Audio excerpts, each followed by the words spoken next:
Nueva conexión Quilombo aquí en Periodista Digital. Vamos a hablar de un nuevo programa que ha captado la atención de muchos, incluidos lectores de Periodista Digital, por supuesto, espectadores del Quilombo, que es la inmensa mayoría del programa que ha estrenado Fernando Paz en el Toro TV. Y la verdad que tenía muchas ganas de hablar con él y preguntarle qué tal había sido ese estreno. El otro día nos homenajeó poniendo un corte del Quilombo, lo cual estamos muy agradecidos. ¿Qué tal, Fernando? Muy buenas. Muy buenas, don Luis, ¿qué tal? ¿Cómo estamos? ¿Qué tal ha sido ese arranque? Estás haciendo un programa diario, todos los días, de lunes a viernes, a las 9 de la Ah, noche, en el Toro TV. Oye, eso eh, ya son palabras mayores, ¿eh? bueno, tiene su trabajillo. Sí, la inmensa minoría, efectivamente, de 9 a 21 a 45. Y bueno, pues sinceramente te digo, lo que yo no tengo acceso, vamos, no es una cosa que me ocupe demasiado tiempo ver la audiencia que se puede tener o no, pero lo que me informan, en fin, pues resulta sorprendentemente positivo, tengo que decirlo, y agradecer muchísimo a la gente que de verdad incluso me llega por grupos de WhatsApp un montón de cosas y demás. Así que estoy francamente contento, porque al final la Yo, finalidad pues es la de llegar a la gente, ¿no? sí, yo el otro día me enganché. Estaba viendo, bueno, aparte muchos amigos en común, ¿no? Pedro Fernández Barbadillo, invitados que Ajá. todos conocemos. ¿Trabajas? ¿Qué te interesa? ¿La actualidad al minuto o te interesa más bien el trasfondo? Temas como el globalismo, cambio climático, feminismo, etcétera. ¿Cómo lo planteas? Bueno, me interesan las dos cosas y en la medida de lo posible procuro combinarlas. Lo que pasa es que yo creo que las carencias que hay en el mundo de la comunicación fundamentalmente están en torno al trasfondo de las cosas, como bien dices. Es decir, al final la actualidad la trata todo el mundo, pero como es tan efímera realmente, porque las cosas no duran, pues yo creo que conviene dar ese fondo que tiene todo, ¿no? Yo desde hace mucho tiempo digo que hay dos tipos de personas socialmente considerados. Eh, este asunto y son unas las que creen que los fenómenos suceden de una forma, digamos, inconexa, sencillamente las cosas pasan y no tienen ningún sentido, ni mayor ni menor, ni ninguna teleología, no hay ninguna finalidad y tampoco tienen unas causas excesivamente precisas y sobre todo no tienen relaciones entre ellas y quienes por el contrario le dan un sentido a todo lo que pasa, ¿no? Entonces, lo que intentamos es hacer ver a la gente el sentido último que tienen las cosas que suceden. Por tanto, tiene una conexión con la realidad. Pero claro, ¿cómo le explicas tú a una persona que existe una conexión entre el globalismo, el animalismo, la ideología de género, la supresión de las fronteras? Es decir, que todo lo que está pasando obedece a un mismo impulso, ¿no? Pues todo eso hay que integrarlo para que se pueda entender. Bueno, hablando de eso, Fernando, que en este momento, con la situación en la que tenemos, con la gente en la calle, las televisiones compradas, el gobierno pactando con Bildu y demás, ¿cuál es el trasfondo para ti de todo eso? ¿Qué hay por detrás de todo esto? Bueno, vamos a ver, están pasando muchas cosas, están sucediendo muchas cosas de forma simultánea y no, la explicación no es unívoca, es decir, no podemos establecer una sola causa por la que estuviera pasando pues, el cúmulo de cosas que están sucediendo.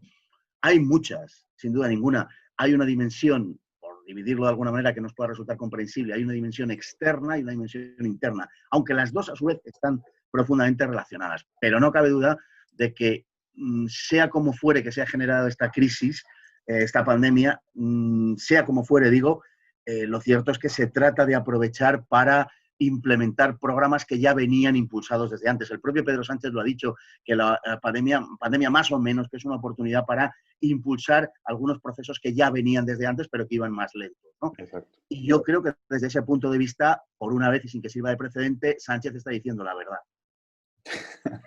Bueno, tú siempre has dicho, ¿no? La extrema izquierda siempre ha necesitado la guerra para hacer la revolución y el coronavirus en este caso, acuérdate, hemos escuchado a Sánchez hablar en lenguaje bélico durante varios días. Es decir, yo creo que en ese momento, yo creo que PSOE y Podemos en eso parecen estar muy de acuerdo. ¿Tú haces una distinción entre ellos o crees que el programa político es calcado para los dos?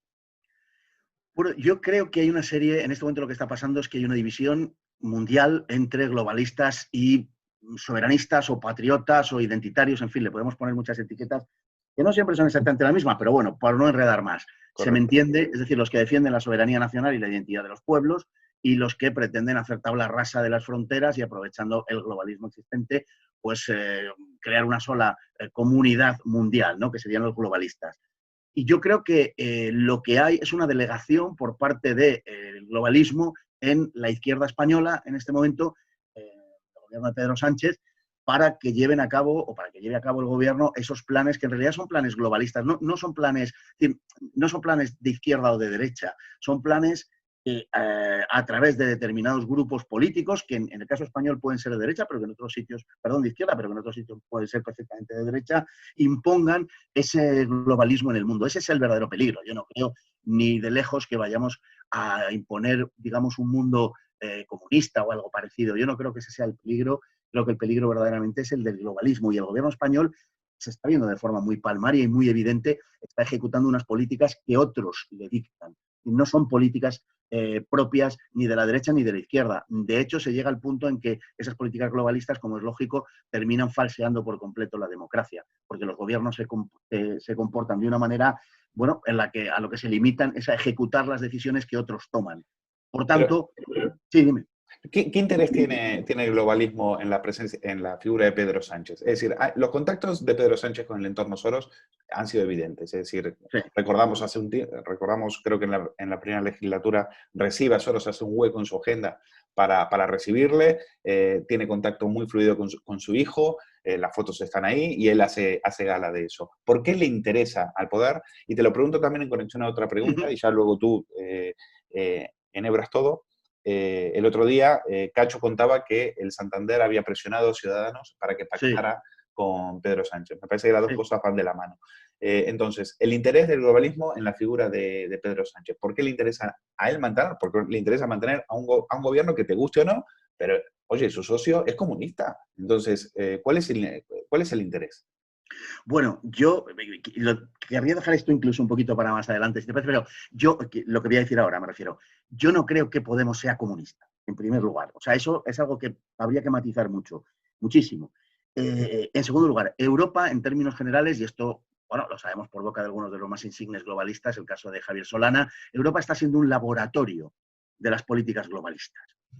Ha sido una sorpresa para ellos. Trata el hecho de que los europeos y las naciones europeas hayan cedido la soberanía como lo han hecho, hayan ido hacia adoptar una sola moneda para todos, lógicamente basada en el marco alemán, y no ha habido grandes protestas, pese a que el poder adquisitivo en muchos lugares de Europa, señaladamente en el sur, ha descendido enormemente. Es decir, se ha deteriorado la situación para los ciudadanos europeos de una forma muy evidente y, sin embargo, lo han aceptado, digamos, hasta con un cierto entusiasmo. ¿Por qué? Pues porque se entendía la existencia de un proyecto que nos iba a hacer a todos, en definitiva, más felices a través del progreso. Esta era la narrativa del asunto, ¿no?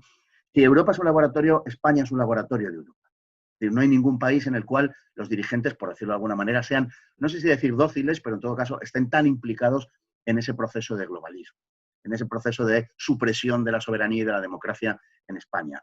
Sánchez es interesante por esa razón. El propio Soros en alguna ocasión ha expresado en público su predilección por la figura de Pedro Sánchez. Pedro Sánchez es un hombre, es una persona, es un dirigente que está ejecutando casi, podríamos decir, al milímetro lo que otros determinan. No tiene ninguna personalidad. Han elegido bien los globalistas a Pedro Sánchez porque es un personaje cuyo único vector dominante, el único, podemos decir casi en exclusiva, es su ambición personal. A Pedro Sánchez le trae sin cuidado España, el Partido Socialista e incluso los proyectos de corte ideológico. Sencillamente los ha adoptado porque son los vehículos para su afirmación personal. No hay ningún secreto en el caso de Pedro Sánchez más allá de esto. Él no tiene ninguna convicción, por decirlo así. Se convierte, por tanto, en el vehículo ideal para la imposición de este tipo de ideologías en España.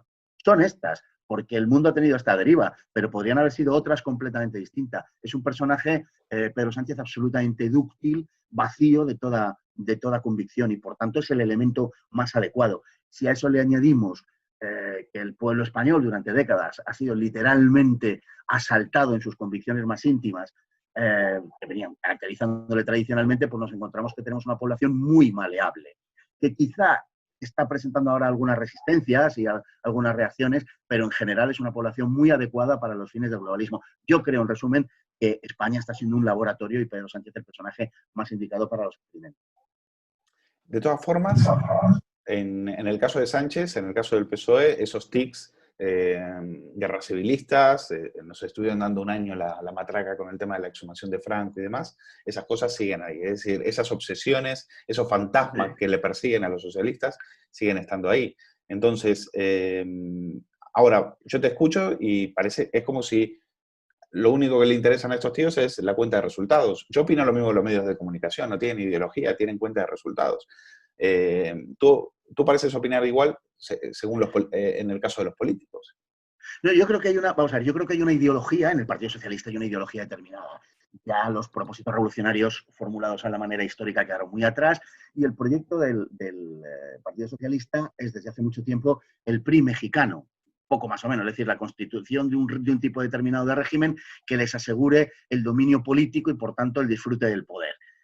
Para realizar algún tipo de, digamos, de proyecto ideológico, siempre hay ideología, esto también hay que decirlo, por la ideología que caracteriza al PRI. Es decir, aquí una de las claves en lo que estamos es que el modelo de la izquierda española no es un modelo europeo. El modelo del PSOE no es la socialdemocracia sueca o el SPD alemán. El modelo del PSOE es una cosa mexicano-argentina. De la misma manera, el modelo de Podemos no es la Unión Soviética o la República Democrática Alemana. El modelo de Podemos es una cosa como Venezuela o algo parecido, ¿no? Todo lo más nos podríamos ir a Grecia por buscar también alguna proximidad de carácter europeo. Y por eso digo que los referentes de la izquierda son esos, que vienen con un bagaje histórico determinado, por supuesto. Es que el guerracivilismo a la izquierda española le viene muy bien porque el objetivo de la izquierda española es la fragmentación social. La suma de grupos minoritarios que estiman es superior a la mayoría, digamos, del español medio, a eso que llamaba Ridrejo el macizo de la raza, ¿no? Bueno, pues creen que es así, que eso les va a asegurar, mediante la suma de minorías, les va a asegurar el poder, no sé si in eternum, pero vamos, por mucho tiempo. Y por eso se está moviendo la izquierda española, esencialmente de forma obediente a los planes globalistas, exactamente igual que Pablo Iglesias. Podemos, de hecho, Pablo Iglesias es quien dirige nada menos que la Agenda 2030, que es el objetivo globalista por definición. No tiene nada que ver con el comunismo, tiene todo que ver con los planes globalistas. Por otro lado, no olvidemos que Podemos estar muy conectado con las ONGs de Soros, con el dinero de Soros, etc. Claro, entonces, Fernando, a partir de lo que cuentas, ya nos convendría empezar a dejar de pensar esto entre izquierdas y derechas. O sea, ahora la discusión va por otro lado, es decir, va por una agenda, que es la globalista, y una agenda alternativa que no sé qué nombre le pondremos, bueno, identitaria, según quién y según qué partido, porque claro, si ahí entra el PP evidentemente no es lo mismo que Vox, pero ya las etiquetas izquierda-derecha, para ti, ya no tienen ningún sentido. En la realidad no, lo que pasa es que también son, digamos, puntos nodales de un mapa mental con el que nos representamos el mundo. También en ese sentido sí pueden tener un cierto valor, si queremos. Pero en realidad lo que late por debajo de eso ya no es la vieja pugna entre derecha e izquierda.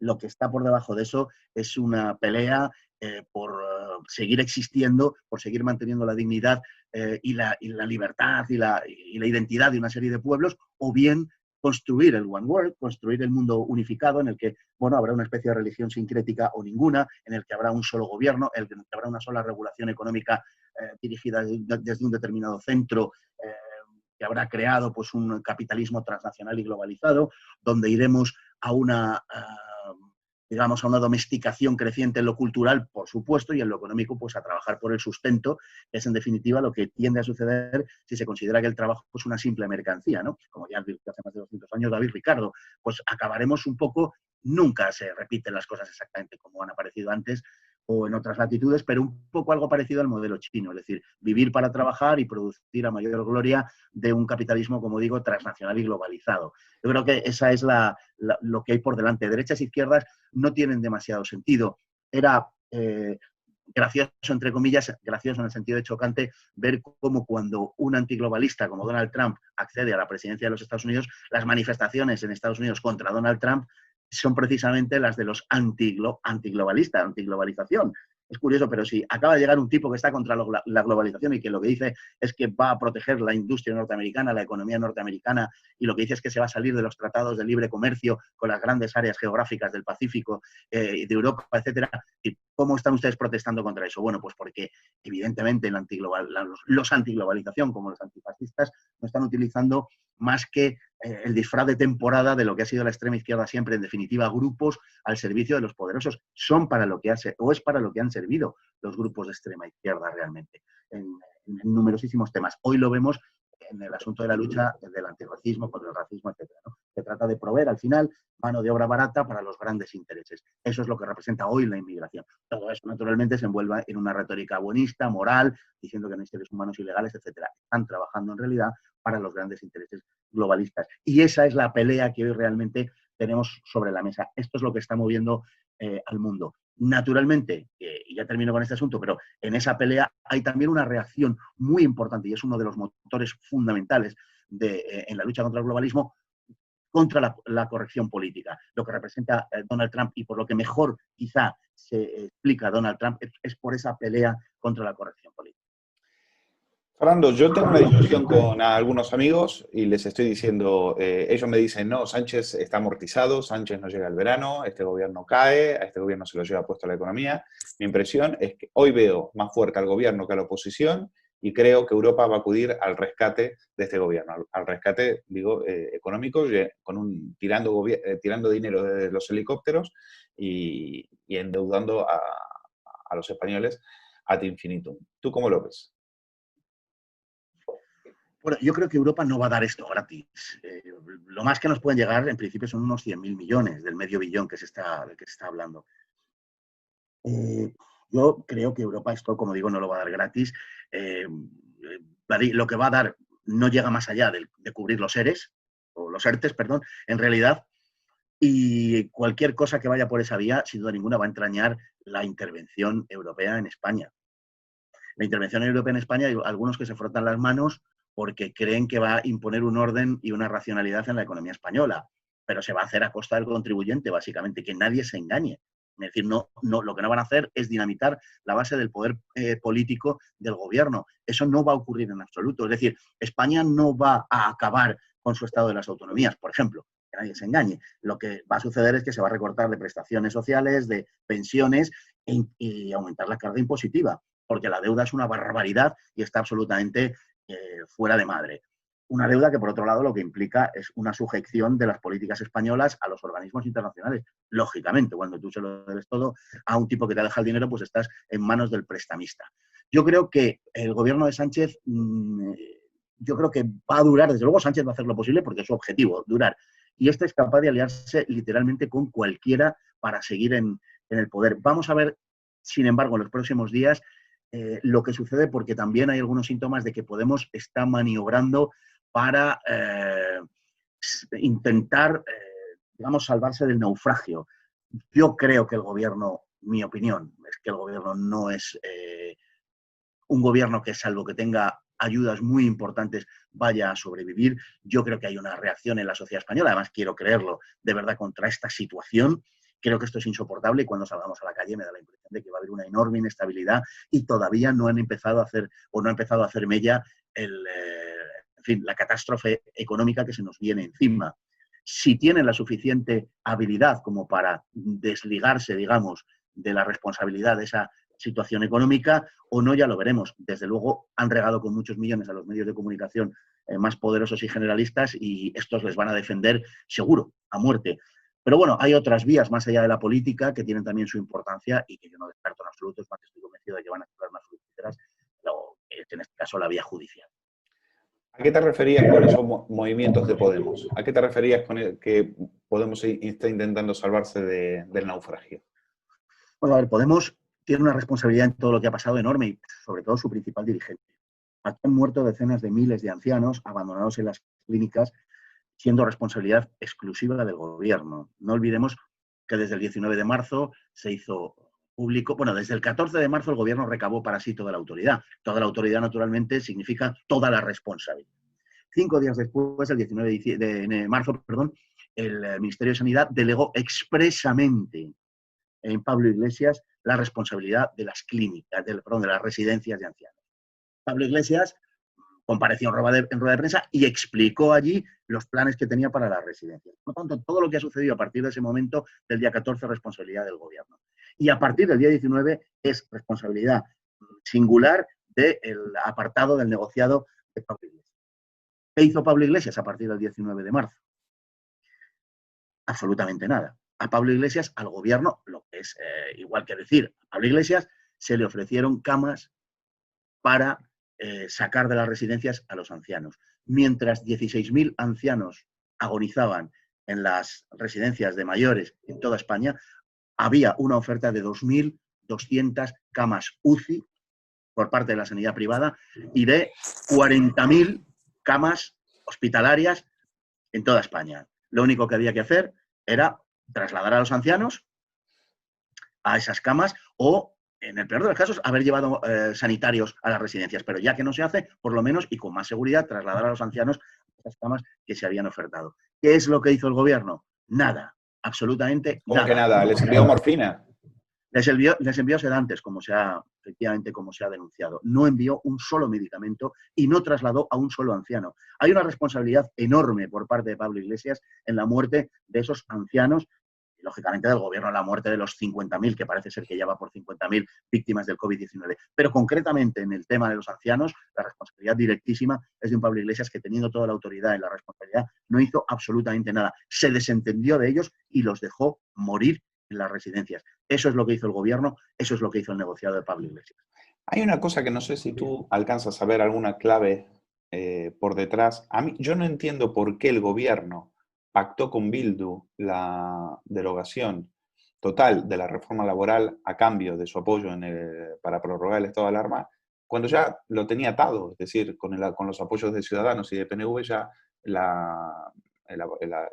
Bildu, lo que votara Bildu, pues daba exactamente igual. Es decir, ¿era eso o ves alguna jugada más? Pues a mí me cuesta entender la firma de ese acuerdo. No lo entiendo. Sí, la verdad es que no se entiende bien, salvo que se esté pensando en algo mucho... Vamos a ver, aquí están pasando cosas al mismo tiempo, cosas muy extrañas, pero explicables desde el punto de vista político.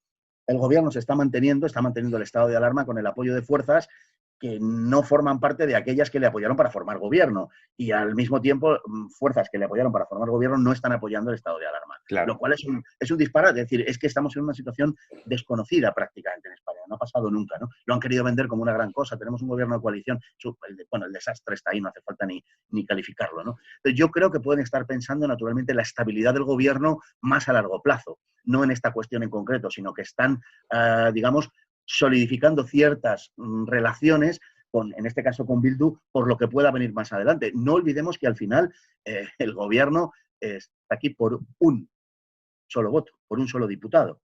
Nos estamos acordando todos de Teruel desde entonces. Un abrazo a todos los teruelenses, faltaría más, pero no al sujeto que dice representarlo, ¿no? Así que la estabilidad del gobierno es muy precaria. Yo creo que es una jugada que tiene que ver... Bueno, perdona, Fernando, hay que recordar que si Teruel fallaba, Bildu prometía que algunos votos de Bildu se iban a convertir a favor de Sánchez, lo mismo con Esquerra. Claro. Entonces, ahí lo digo apuntalando lo que tú dices de tener por lo menos un seguro de vida en los partidos más extremistas, ¿no? Eso es, esa es la única explicación que existe para lo que ha pasado con Bildu, que por otro lado, bueno, ha dejado al gobierno, pero lo ha dejado. Yo creo que por ahí es por donde hay que verlo, porque si no, ciertamente a corto plazo, para lo que era menester en este caso, de verdad que no tiene ninguna explicación, pero yo creo que va por ahí. Claro.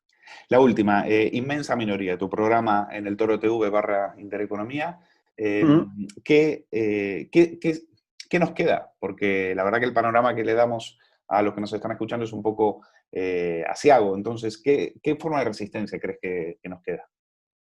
Bueno, se suele decir, aunque es una frase que a mí me resulta bastante cargante, pero bueno, que las crisis son momentos de oportunidad. No deja de ser verdad. De aquí puede salir cualquier cosa. De aquí puede salir la prédica, como se intenta por el momento, de decirnos que ante una epidemia global y ante problemas globales las soluciones tienen que ser globales.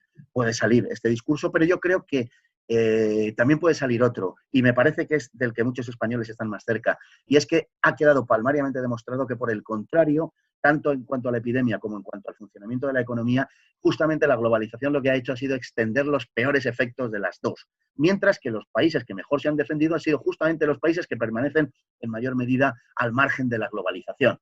estamos viendo cómo los países que cerraron fronteras desde el primer momento, cosa que el gobierno español se negó a hacer, y de los países que decretaron un internamiento más temprano, caso de Chequia, de Hungría, de Polonia, son los países que mejor librados han salido de este asunto, aunque todavía la cosa no ha terminado. Por el contrario, el gobierno que reputaba de xenófobos a aquellos que le pedían que por favor se cerraran las fronteras, resulta que es el gobierno o son los gobiernos que peor librados, como digo, han salido de estos, son los países que más duramente lo han pagado.